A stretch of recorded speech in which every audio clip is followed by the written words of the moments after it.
Welcome to a podcast celebrating Scottish culture and entertainment, which is here to sing the praises of books, films, comedy, music, theatre, exhibitions, telly, poetry, and all that jazz. I'm Nicola Meehan. I'm an arts writer and broadcaster, and I'll give you the lowdown on what's coming up, what's happening now, what came before, and what we love, which is to say that every week I'm here to give you a kick up the arts. Now, just a reminder that I'd love you to join us for a Kick Up the Arts live in Aberdeen. That's at Granite Noir Festival with the fab actor Don Steele on February the 23rd. And then award-winning poet and writer Michael Peterson's going to join me at Glasgow's Glad Cafe on March the 1st. That'll have live music from the sublime Siobhan Wilson and Ravelo too. And then literary livewire David Keenan launches his new collection of music writing, Volcanic Tongue. That's at the Portobello Bookshop in Edinburgh on March the 27th. Come to one, come to all. We would love to see you. There's more information via kickupthearts.org. Anyway, on to this episode, and we are celebrating the fantastical Glasgow polymath that was Alasdair Gray. The writer, painter, playwright and poet has mapped out the city in vivid murals. The recent Hollywood adaptation of his novel Poor Things starred Emma Stone, Mark Ruffalo and Willem Dafoe, and his landmark epic Lanark exists even now in a brilliant realm all of its own. It's also been a huge influence on many of the special guests who are appearing at this year's Grey Day celebrations at Oranmore on February the 25th. The annual event takes place in what would be Alasdair's 90th year, can you believe it? And it is all beneath his celestial mural in the gorgeous auditorium. This year's performers include comedians Ashley Storrie and Christopher Macarthur-Boyd, and writers Alan Bissett and Sara Sheridan, not to mention new animations and the involvement of composer, musician and visionary Scott Twynholm. Grey Day is thanks to the terrific Alasdair Gray archive, helmed by custodian and long-term friend of Alasdair, Sorcha Dallas, and this year it's in cahoots with the Glasgow International Comedy Festival. Sorcha warmly welcomed Alan Bissett and I into that magical space, that very archive, as she always does, and she plied us with coffee and Gray-inspired mugs, and we chatted more about his legacy, his imagination, his roving work, and what's coming up. I think we have to start by discussing and comparing, Alan, the coffee that we have.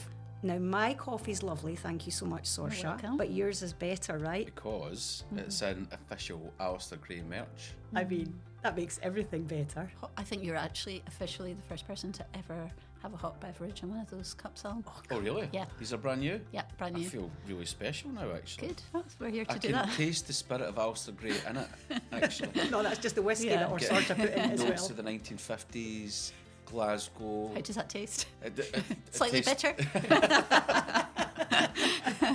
It's making me think of, what was that coffee that had chicory in it or something like that? It's making me think about that, Yes, that was a coffee alternative, wasn't it? I remember that, yeah. Some Being an art student, being quite into straight that, yeah. I can't remember the name of There's it. a bird in it. Was there a bird involved or was it in Mellow Birds? Mellow Bird, there we go, yeah. That's Took what two you of want. us to work that out. tasted such a thing. It's because I've not had my Mellow Birds this morning. Mine's decaf. But yeah, I'm loving the merch. And this is brand new merch. Yeah, it is brand new. So yeah, that came out. We launched it on Friday.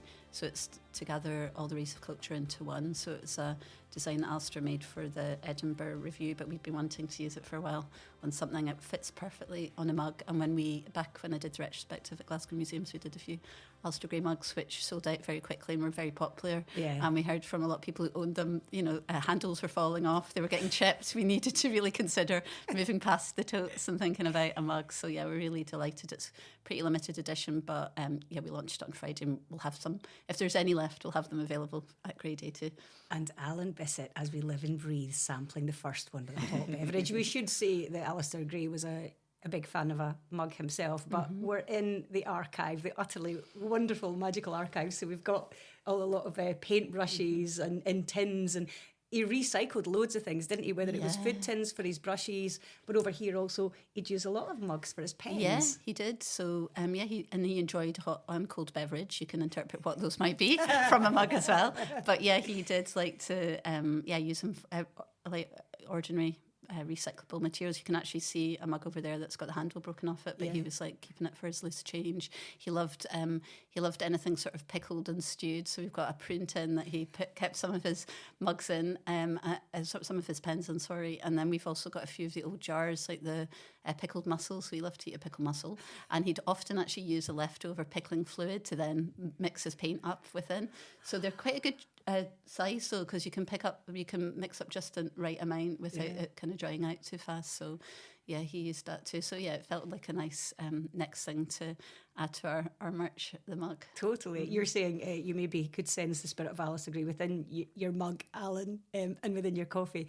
But this room, the archive, totally sings out with him, doesn't it? It's a brilliant space. Well, it's like being in his front room. You've got his chair there, you've got his work desk, you've got his bookshelves, as they probably were, I would imagine, in his own front room.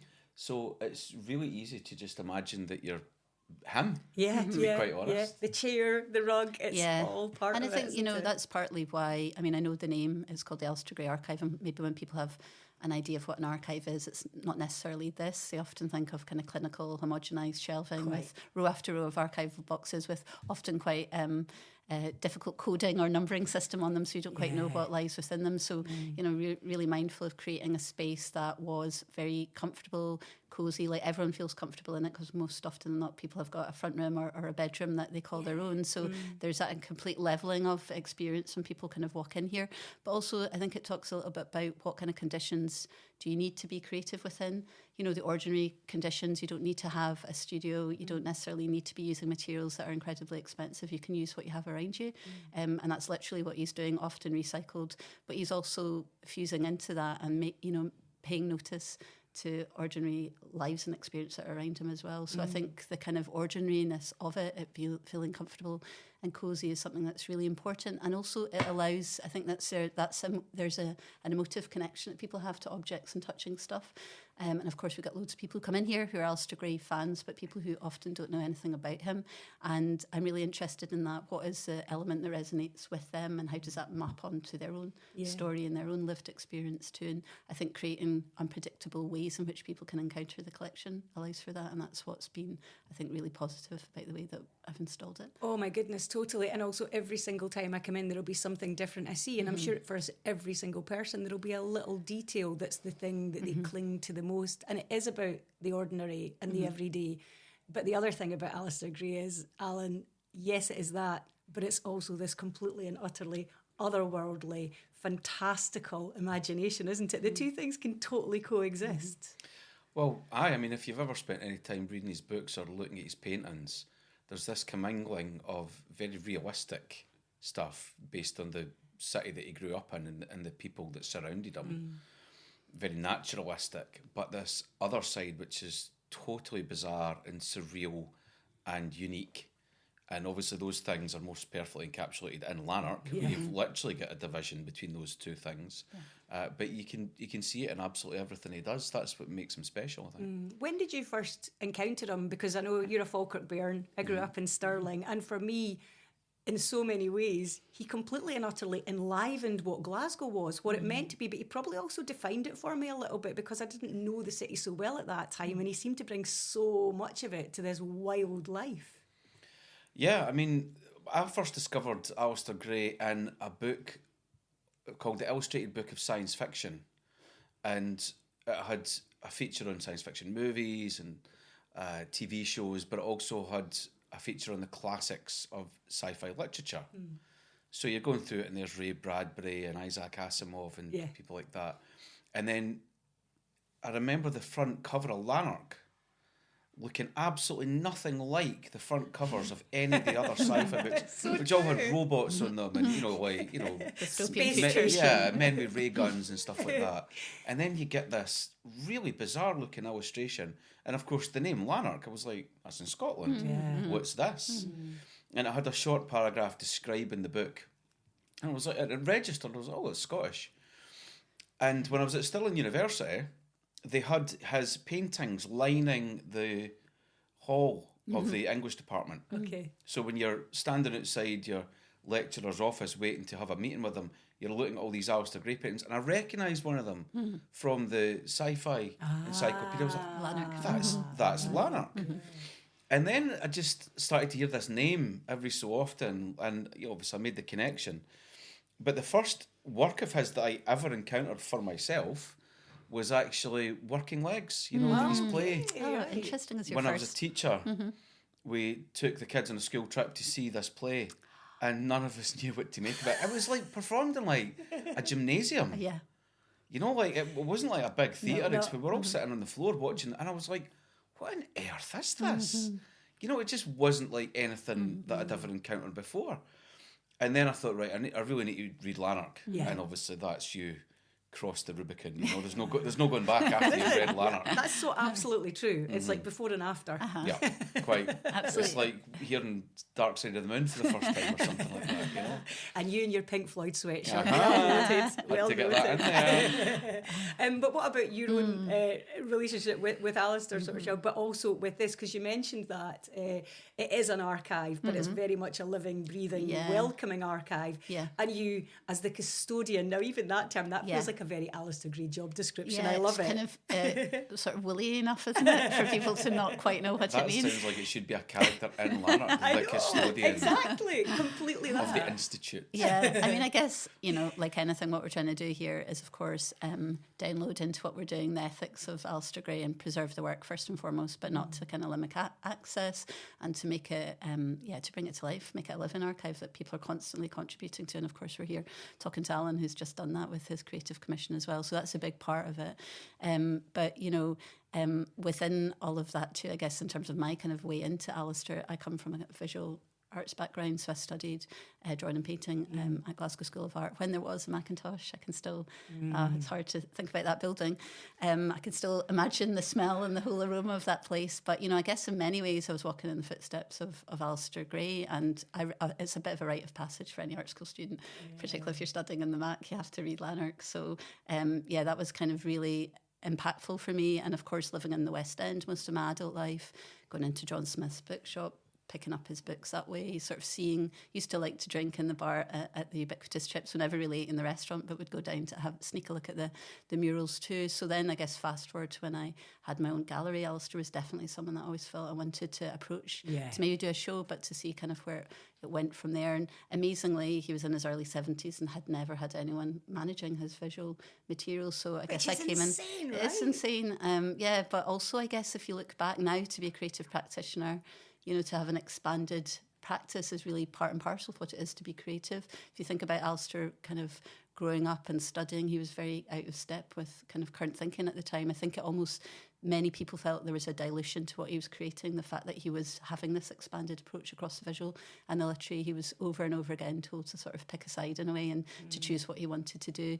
But what we see in evidences in the archive is him repeatedly trying to support one side with the other. And of course, with the mechanisms around from Canongate and publishing support he got, there was more stability in that side of it. But more often than not, he used the income from that to feed into the visual output as well. So, and I guess my approach now here is really much thinking about, I feel this is a bit of a kind of curatorial project. So as much as it's honouring Alasdair and my, you know, deep love and appreciation for him as a person, but his work as well, it's also thinking about how can I proactively shape it as well. Yeah. So often in archives, a more traditional way of thinking about archivists are sort of passive record keepers who just, you know, add the information and put it in a system that's sort of preordained.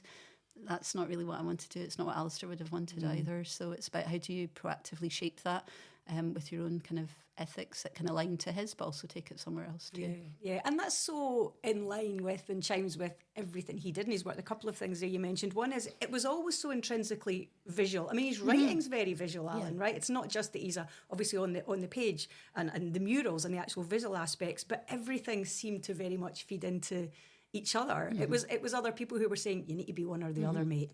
You can't be good at everything. Yeah, turns out you can. I think it's just so extraordinary that you've got somebody who had that incredible visual imagination and was able to paint it and write it. Yes, quite. That is just like, it's so rare. I'm struggling to think of any. Maybe Clive Barker or somebody like that.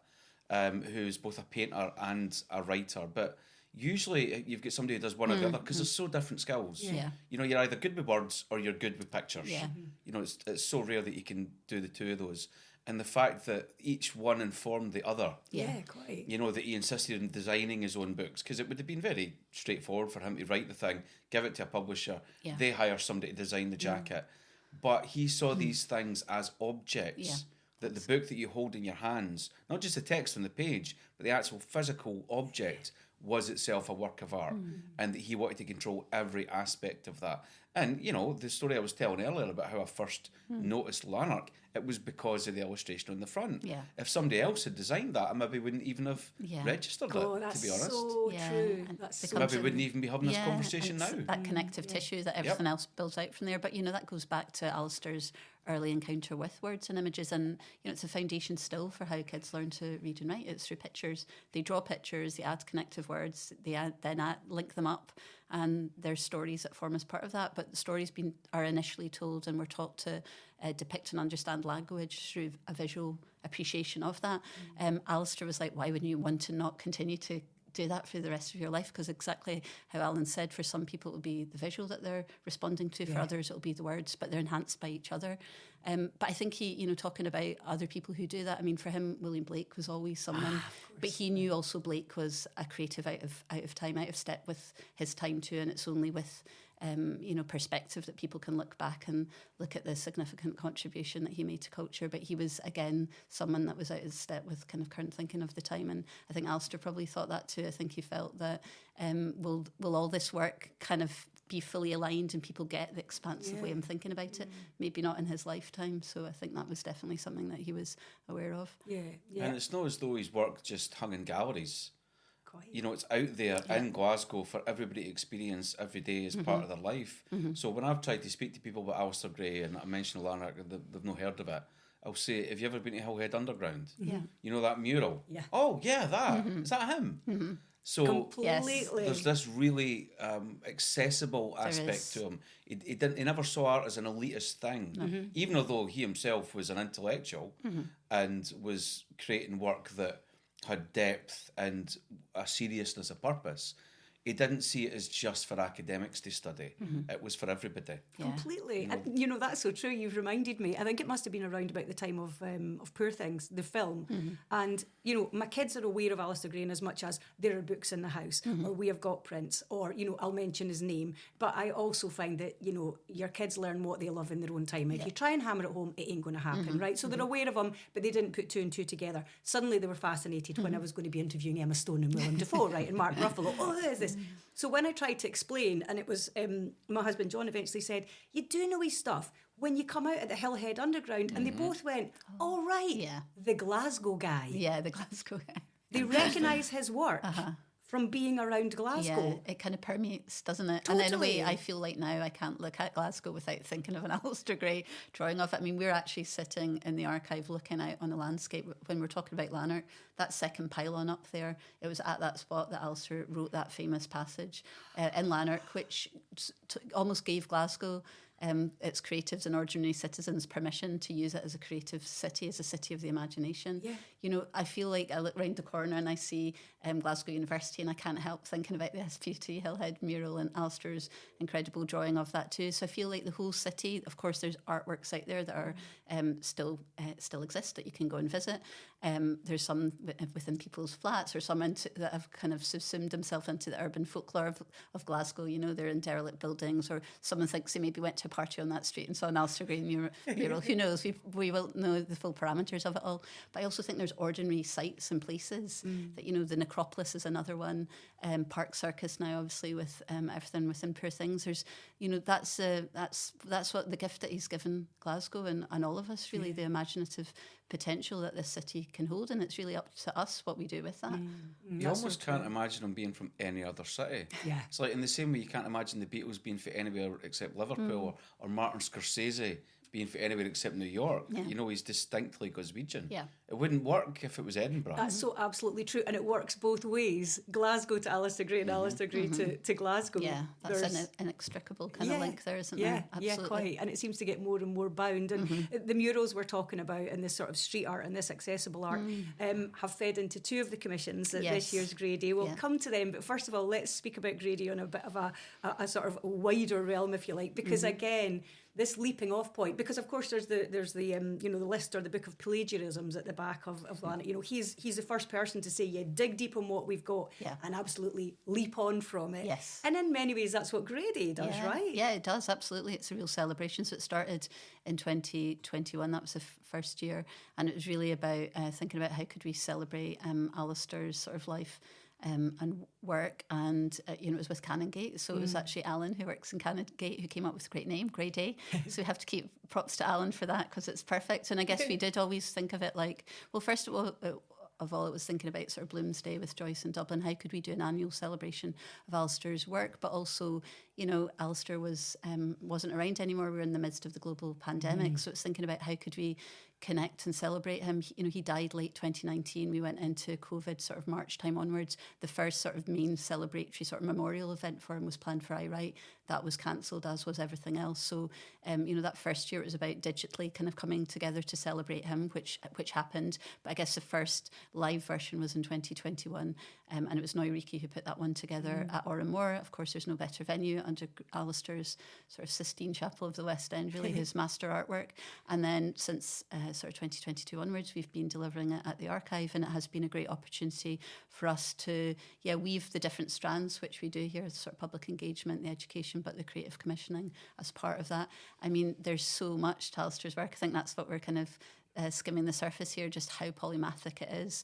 It will take several lifetimes for people to fully unpack and know the parameters of it all. I quite quickly, when I started working with Alasdair, I realised it's like trying to nail jelly to a wall. You're never not going to know or keep it there. It's this anamorphic thing that is owned by so many people, and that's partly the beauty of it. But Great Day is really about celebrating that. So, and last year we mixed up the format a little bit more because it was a Sunday, so we made it a family-friendly event. We had like Glasgow Print Studio, who was like a long-time collaborator of Alasdair's, who not just spoke about their collaboration with him, but also gave people an opportunity to try out screen printing, which is what Alasdair worked on with them. So this year we're going back to the evening format, and we're delighted that we've got the 3 comedic interpretations that we've been working on with Glasgow International Comedy Festival, Alan being one of those. And we've also got Sara Sheridan, who has been the commissioned writer we've been working with with creative writing at Strathclyde University.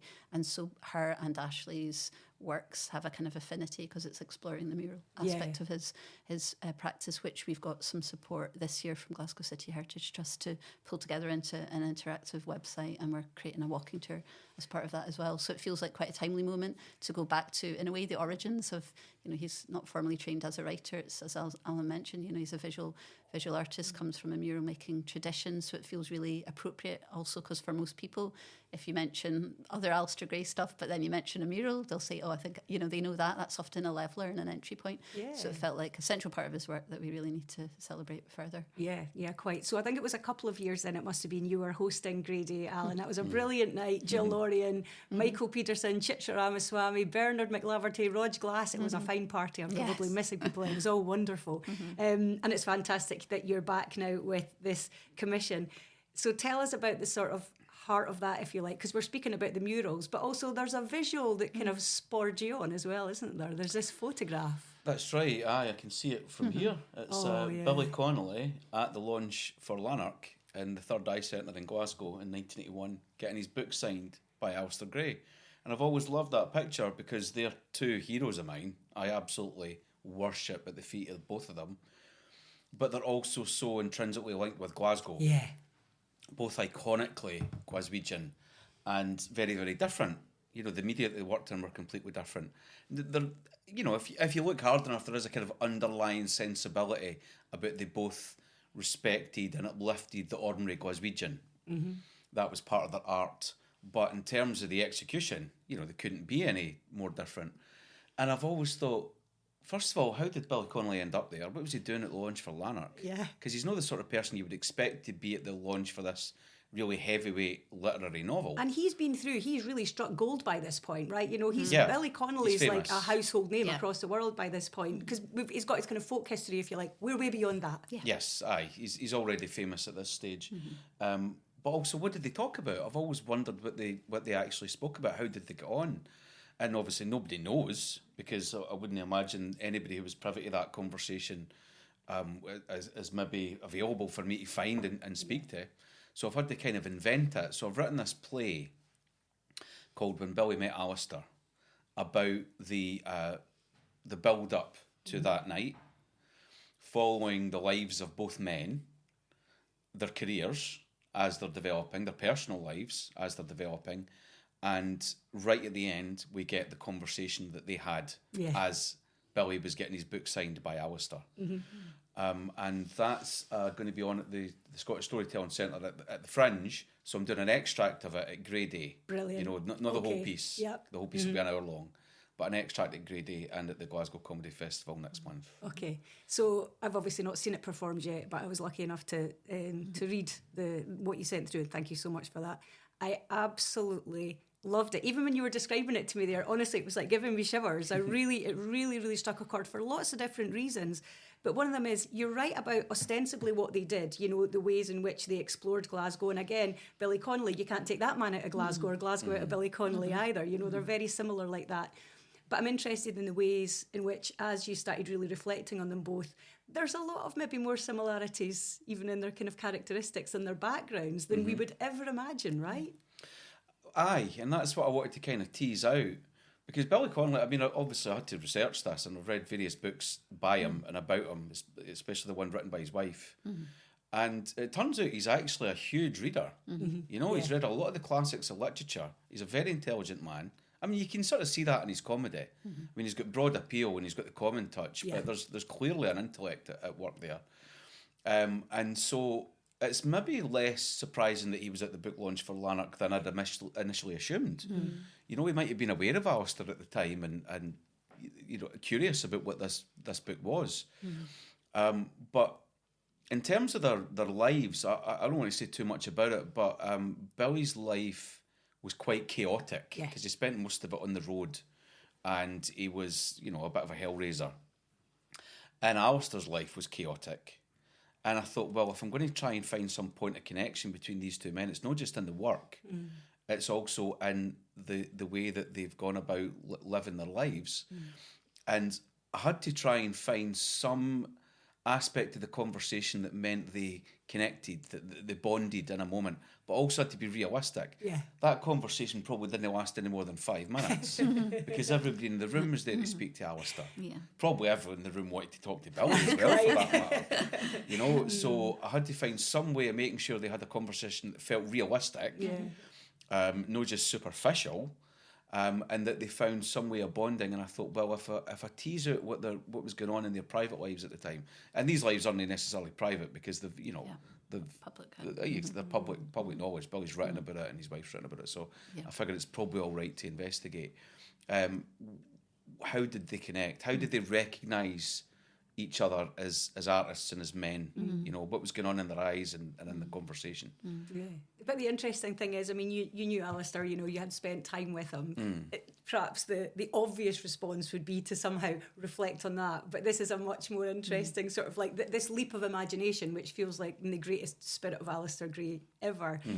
But also, when I was reading it, I'm absolutely believing that is Billy and Alasdair, right? You know, we know how they both sound, we know how they both speak. Very hard and I think that's really wonderful as well. So I'm living it in your imagination, but I'm also going, I can totally see this. That's now for me, that is when Billy met Alasdair. You know, that's what they said. I saw the photograph completely differently walking in today than I have ever done before. And that for you, Sorcha, that must be wonderful. With every single one of these commissions, something changes again. Shape-shifting world of Alasdair Gray just gets bigger and bigger. Absolutely. And I think it's like how, you know, of course there's people who have specifically taken something as an anchor and a starting point, and then others who there's a suggestion maybe of Alasdair, but it's a bit more tenuous, maybe the link. But yeah, I was just going to go back to what you'd mentioned in terms of what Alan's created. I think there's no mean feat to bring to life two giants really of Scottish culture who we both feel so familiar, we know so well. They've both got such a distinct sort of turn of phrase and way of being. That's almost quite hard, I think, to sort of bring to life in terms of this sort of fictional narrativization that Alan's created. But I'm just so excited to see Alan perform it, because from loving him in the Moira monologues, I'm like, I can't wait to see what he's going to do with Billy and Alasdair too. So yeah, it's such an incredible outcome, you know, and also fantastic that it's obviously now got a life beyond. I didn't know about the Fringe. That's absolutely brilliant, you know, because exclusive. I think there we go. You see, it's like the tabloids here. It's absolutely brilliant. But also that idea of using it as a jumping off point. We've touched on Poor Things and on an earlier podcast podcast. I spoke to Chitra Ramaswamy about that. Yes. You can listen back. And some of that was then published in the Tolka Journal. And again, this was just this utterly brilliant, completely different response every single time. We get these variations. Hers was rich things, wasn't it, on a theme? Yeah, I mean, Chitra really, up to that point, we had different people coming in. Chitra really, it was really inspiring for me to see how she worked within the archive, almost treating it a little bit like a residency, which is obviously something I'm trying to explore at the moment. Watch this space. Fundable Roots, we'll see. An application was submitted on Friday. We'll see if it goes through or not. Fingers crossed. Yeah, but just also her, I think it really transformed her practice too, writing that piece. So this idea of the micro essays, which has now informed a new work that she's, I think, completed now as well. But yeah, we're fortunate we've got a little bit of money this year to be able to turn rich things into a chapbook. So it's going to be our very first publication that we've made as well. Brilliant. And incredible because, of course, it's talking about poor things, but so much of it is inspired by the ledger that you see behind you here on Alasdair's desk, which contained within that ledger are sketches and studies for two of his greatest works, for Cowcaddon's Streetscape in the 50s, his most well-known painting, and for Lanark, and the landscape around where we are at Whiskey Bond and Garnet Hill, which is a community we're working more with this year too, has really inspired both. So it feels really appropriate as our first sort of commission to sort of celebrate as a kind of standout publication as Chitra's really, so we're excited for that. No, that's absolutely brilliant news. And yeah, she said as well, she said it really actually has changed her sort of approach in many ways and has massively influenced what is coming next. So, because nothing ever exists in a vacuum, right? I mean, you're wearing your Pink Floyd sweatshirt there, and I'm remembering we had a chat one time, and it was a play, A Pie and a Pint. It was your Sid Barrett that's right. play, and chatting about that. And again, that's another way of sort of like inhabiting a life that is so well known and mythologized and documented. But again, that was so real. It's so real, It's like, this is the story and it's being brought to life. And again, there's something about it being in that sort of performance space as well, which makes it feel really, really special, whether that's at Oranmore or at the Fringe or... Yeah. So tell us what else though. So we've got murals happening. So 2 of these commissions are inspired by murals. Let's go for Sara first, since we'll keep on the kind of literary side of things. Yes, so Sara, as I mentioned, is our creative commission with creative writing at Strathclyde. So we've been working with them for about 5 years, and it's been a brilliant, rich partnership. Not only do we get to work with some fantastic writers, but also the students get involved. So, they get to meet those writers, get to experience or get an insight into their approach to the commission. So I guess it's giving them a bit of an understanding to the variety and different ways in which you can creatively respond to works, and more specifically the collection here. So, Sara in the lift up from when I met her to the 5th floor had about 8 different ideas, all of which were goers, can I just say. So, and she's brilliant, she's incredible. Right? She's incredible. A force of nature. Imagine if there had been a 6th floor. So we might have to just go back to the 5th to make it deliverable within it. But she was, fantastic. Had lots of different ideas of what she wanted to do. Because we were talking about the murals, and obviously this is a project that we're working on around the website. I think that's something that kind of appealed to her too. And she's, of course, so experienced. A lot of her most well-known novels recently have been all around bringing to life real people who exist within archives and sort of fictionalising or creatively responding to that. So she's really well placed to kind of come in and explore that.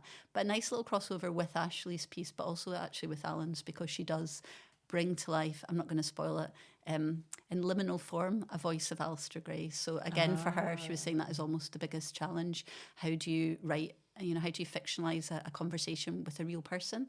It's, I'm sure, you've been in the midst of doing that with 2 people, Alan, and then also how do you perform that too? It's a whole other set of challenges. So that was really interesting to see how she approached it. But again, as with Alan, just got it so spot on in terms of the turn of phrase and the ways in which she kind of used that within her piece. So she's going to be reading, it's a long sort of story, but she's going to be reading extracts from that, which will be great, and talking a little bit about her approach to coming in here and how she created that piece.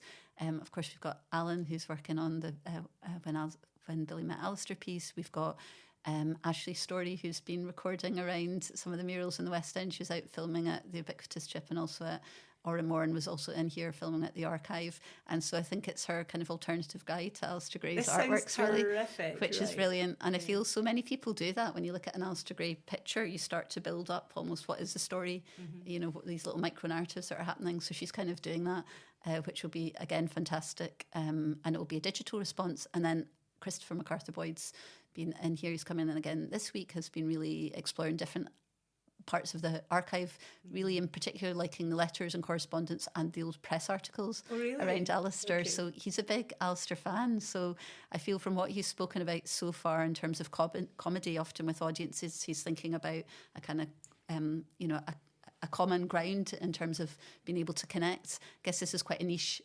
influence, or something that is quite niche to him in terms of a writer and creative that he already really likes. So I guess for the Gray Day, he can really lean into that side of it and really going deep into the Gray world. But it's exciting to see what he's going to produce from it too, because he's pretty much read everything, I think, by Alasdair, and totally. Seen a lot of the artworks as well. So I'm excited to see what he creates from it too. And again, I just love that a different thing will strike a chord with the different people. So the kind of the letters and the articles are the thing that obviously Christopher's digging deep on at the moment. I think that's in my role. I feel it's such a privilege to not just care for this stuff and many different people's existing relationships to it and to Alasdair, but those new ones that come out as well, just to see, because everyone who comes in here has got their own story, and it allows, I feel very privileged that I get to unpack a little bit of their tale too, by what they connect within the collection as well.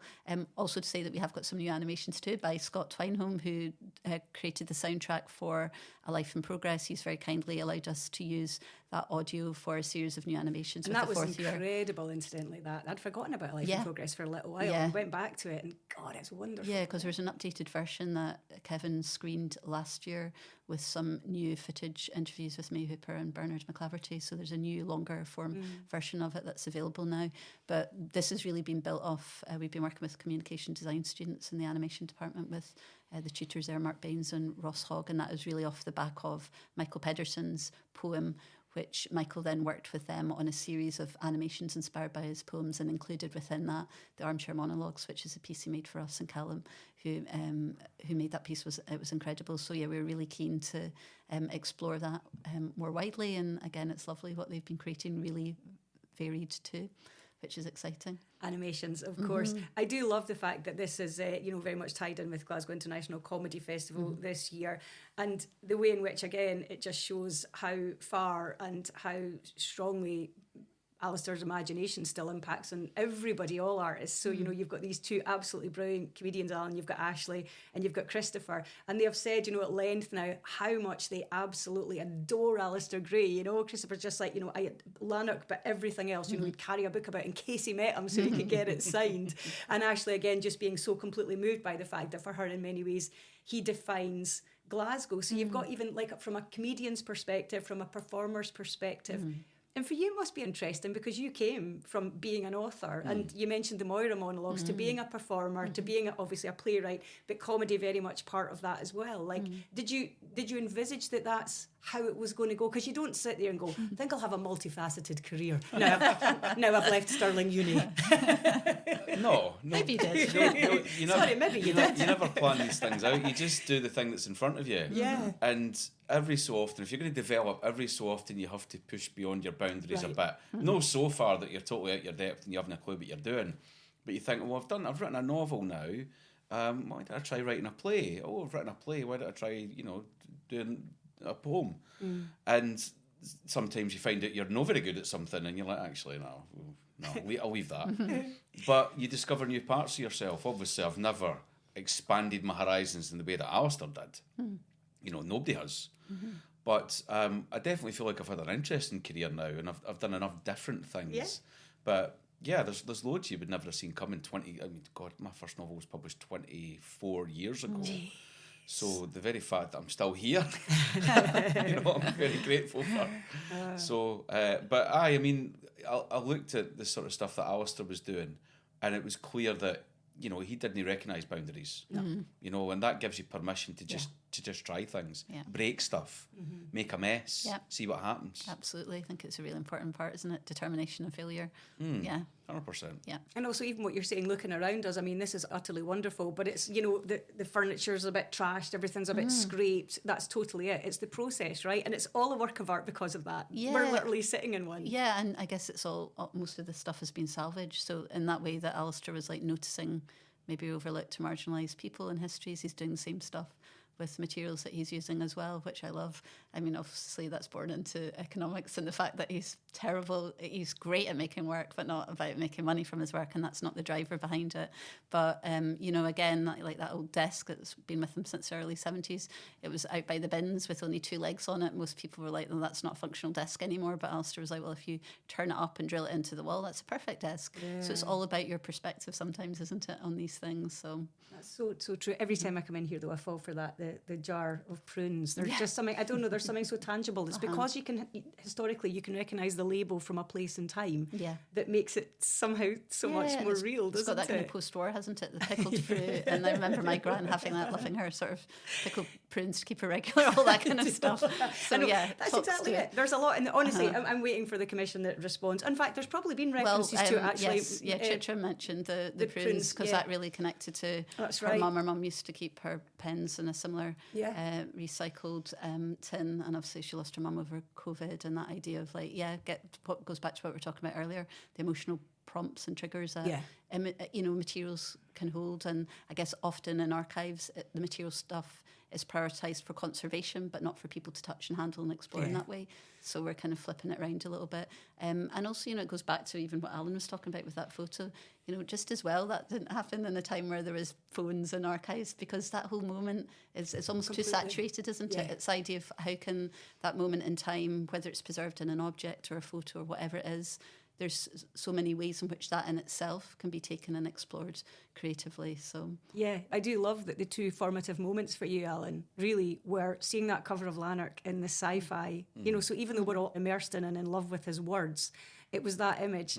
And then again, we've got this photograph that has just sent us into this iconic. Completely right, exactly. Where did you first come across it, the photo? That photograph, I think it was in my friend Rog Glass, who was the secretary for Alasdair Lovely Gray. Rog, hello.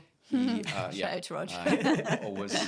Cheerleaders. He came across that, I think it must have been in Alasdair's personal collection, and he published it in the book. Yeah. And I was so struck by it that he gifted the original picture to me. Oh, really? So it's now, the original picture is now framed and is in my living room.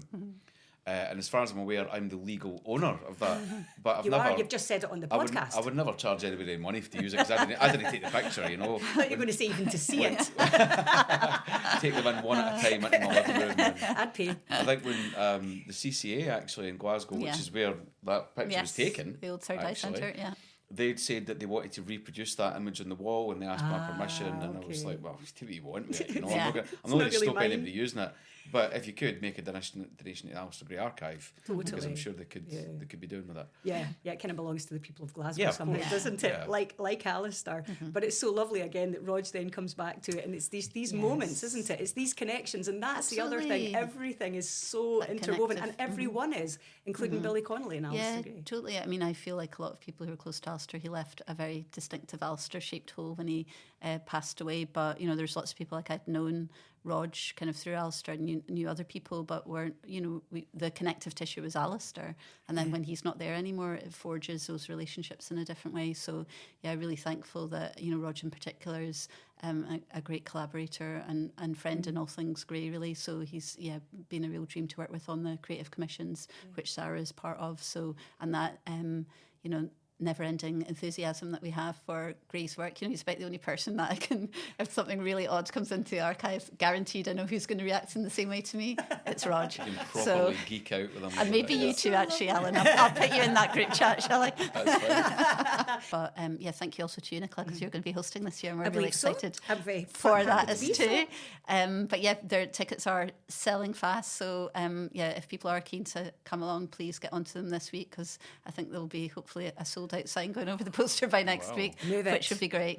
You have been warned. And just finally, Alan, when you're bringing something like this to life, so you see the photograph, a story starts to formulate in your head, and then you're like, right, okay, this is what I'm writing it for, and I'm going to perform it. And are you imagining a space? Are you imagining where that might be performed? Because obviously somewhere like Oranmore is just so... I mean, I wouldn't say I'm imagining a space while I'm writing it, but obviously I was focused on the fact that it was going to be debuted at Grey Day in that room. Yeah. Which gives the whole thing an extra resonance, really, because there's his work right above you. He's so associated with that building. You know, it'll be for Grey Day, for a start. So that definitely helped focus me. Yeah. You know, that I would be speaking to an audience of people who knew his work and loved his work. Whereas when I go to the Edinburgh Fringe, there might be more casual punters come in who maybe don't know that much about Alasdair Gray. They might be attracted because it's about Billy Connolly. Sure. And they might be like, well, who is this character, Alasdair Gray? And so I have to think about that audience Or as because well. it's Alan Bissett, excuse me. I mean, I'm not going to presume that I'm as big a draw as either of those two guys, but, you know, there might be a fraction of the audience that comes along because it's me, you know. Yeah, totally. That's like a triple header. Absolutely. That's brilliant. What on earth do you wear to such a play, though, right? You're channeling three of you at once. Just wear your Pink Floyd sweatshirt. Covers all bases. Yeah, exactly. Just fairly neutral clothes. I mean, what I didn't want to get into was like, oh, I'm being Billy, I've got a wig on. One side Billy, one Yeah, side exactly. Alasdair. That would be quite the split face, by the way. Okay, well, listen, come to Grady for that alone. What will Alan Bissett be wearing? I mean, that'll go If for the anything. Fringe. Well, no, well, that would be easy, It's a wouldn't whole it? other show. On that bombshell.